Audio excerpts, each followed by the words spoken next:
బయటికి వెళ్ళేటప్పుడు మనం చాలా అలంకరించుకుంటాం. మొగుడు వస్తున్నాడు అనేసరికి మాత్రం మోగనము పట్టేస్తాం. వీడి మొహానికి మళ్ళీ అలంకారం ఎందుకని. అందువల్లే సంసారాలు బాగుండవు. అలంకారం భర్త కోసమా, వీధిలో వాళ్ళ కోసమా? వీధిలో కడితే గంట మేకప్ అవుతారు ఒక్కొక్కళ్ళు. ఇంట్లో కూర్చుంటే మాత్రం బోడినేటి వేసుకుని కూర్చోవడం ఇక్కడ.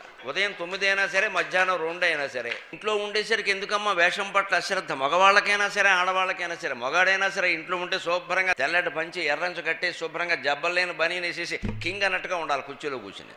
వీడు నా మొగుడు అన్నట్టుగా.